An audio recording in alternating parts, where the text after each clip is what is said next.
Joining me right now with a look at this very big issue that Donald Trump has actually spoken out on continually. It's an important one, taking care of our caregivers that are taking care of our elderly. John Hishta, he is the Senior Vice President of Campaigns at AARP. It is good to see you back on the show, John. Welcome. Thanks for having me again, Trish. I appreciate it. And as you know, today, November is National Caregivers Month. So we're out and about trying to make sure people understand the importance of caregivers and how we can support them as they deal with taking care of their loved ones.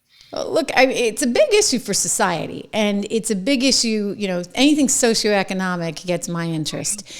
And I think that we need to make the right policy choices to actually help society, right? And there's economic policy choices that you can make to help society. And before we get to the solutions, let's define the problem, right? I'm very fortunate. You know what? My parents are both in their 80s. They live in New Hampshire.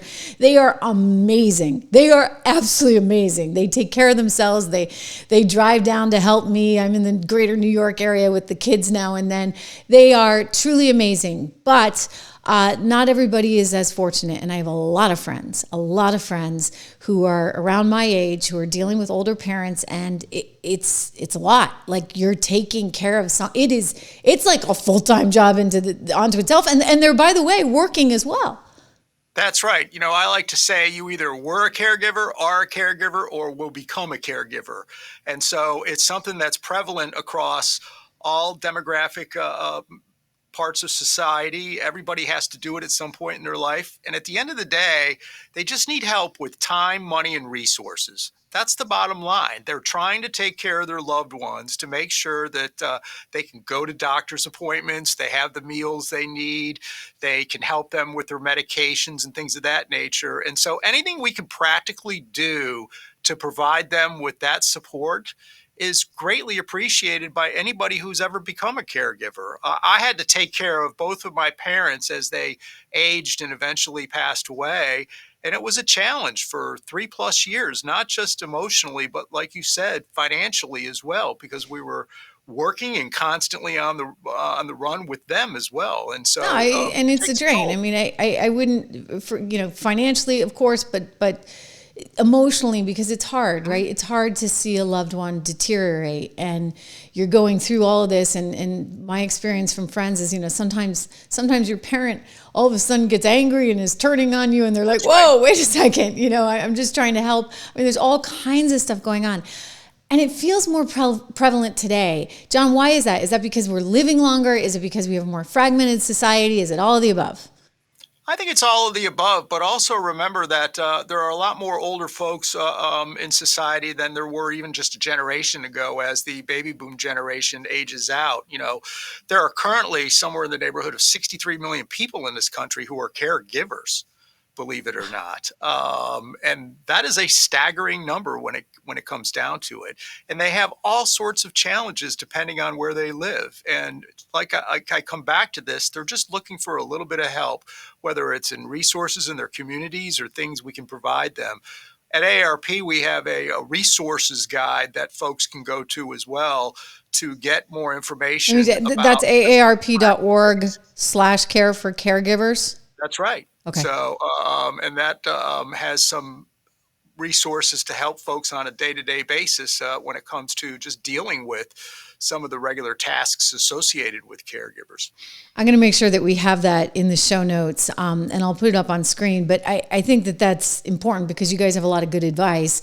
In terms of policy itself, again, I go back to, some of the things that the president said on the campaign trail really showed that he's clued in. He's a very practical guy, no matter what they want to say. He's a very practical guy. And I think he knows people are up against this. What are some of the things that we can be doing, should be doing to try and ease this burden on people? Well, we applaud President Trump because he did come out during the campaign and he recognized that caregivers need help. And he actually talked about it on the campaign trail. And since coming back into office, he has pushed for a couple of things. One in particular is a caregiving tax credit, which would be a tax credit for working caregivers up to $5,000 to help alleviate some of the financial strain that they face on a regular basis. As I said earlier, on average, caregivers spend $7,200 a year out of their own pocket to take care of their loved ones. So, I mean, and those are after tax dollars. That's right. So this is a great example of something that practically can help folks. And the other thing that we're encouraging folks to push, which he has supported, is allowing HSAs or health savings accounts to be used for folks when it comes to caring for their parents or parents-in-law, certain expenses associated with their medical care as well. So those are two practical examples of what could be done to help caregivers on a regular basis. It's sort of amazing to me, like, it's sort of amazing. Like, we're talking about this in the here and now because it feels like kind of an obvious problem.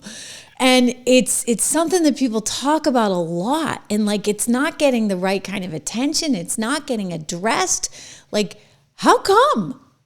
Well, I think for most people, it's a very personal issue, and they don't think about it in terms of what we would like to call a caregiving movement. And we're trying to encourage more and more folks to recognize that there are these caregivers around the country that need help. And so to bring that personal issue into the public policy realm sometimes is difficult. And so the more we can talk about it, the more we can create awareness around the issue and encourage lawmakers and others who are in a position to make these decisions, the better we can be as a society overall. And it doesn't necessarily just have to be at the federal level. There are things that can happen on the community level or on the state level as well, depending on where you sit. State legislatures, governors can do some things, whether it's state tax credits or paid leave or respite care or things of that nature. So there's a whole range of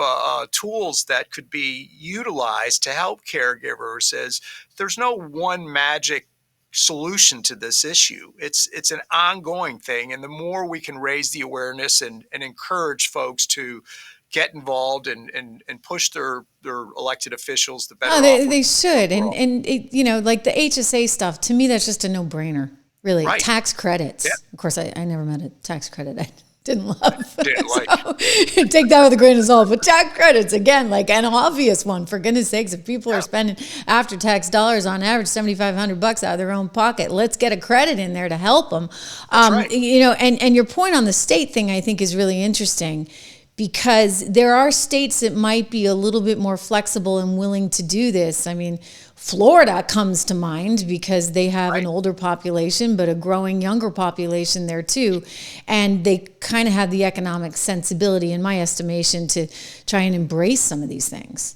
Well, that's right. And as an example, I don't know what the statistics are in Florida, but 30% of the caregivers in this country are part of the sandwich generation. So they're not only taking care of their parents, they're taking care of their kids as well at the same time. So if you think about the enormous strain, just physically and emotionally on folks, that is something that needs to be taken into consideration as well. It is. It's sort of extraordinary. And look, as a woman, I look at it and I think about, hey, a lot of this, like it or not, it falls on us, right? Like, as we get the kids, and ultimately it kind of falls on us. And then with parents, it falls on us as well. So to your point on the sandwich generation, women that are working, women that are taking care of kids, women that are taking care of elderly, they're hit hard. But, men as well see this. I'm kind of, with all the things that we can do and we should do, this kind of feels like surprising to me that we haven't come up with more solutions. So I'll just say, like, I'm proud to partner with you guys on this, because I really think we got to get it on the front burner. And I'm going to put this up on the screen just so the viewers see it right now. Tell me again, like, where people can go, one, to learn about some of the ways that they can deal with these challenges themselves, but also, John, I think it's important to pressure lawmakers. I think it's really important, to reach out to your congressperson, but reach out to your governor too, because to your point, you can do stuff within the state and, like, set an example for the federal government.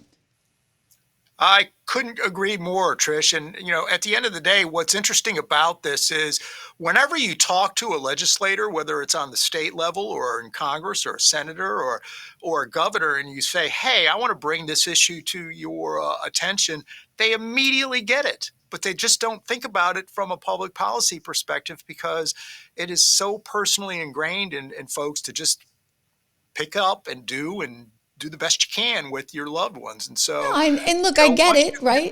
We're trying to get that switch flipped so that people understand that there are policy prescriptions that can help folks on a regular basis across the country. It's really, again, like so much from a, helping society standpoint. Yep. And you know me, I'm a red-blooded sort of American fiscal conservative. And so I'm not about handouts, but I do Correct. think things like tax incentives, for goodness sakes, and HSA accounts and ways to kind of ease this burden make all the sense in the world, because guess what? That helps the economy, because That's then right. those people, hopefully, they're not as burdened, they're not as drained, and they're going to be able to perform better in the workplace, thereby growing our overall GDP and therefore growing tax revenue for the country. Like, it's a win-win.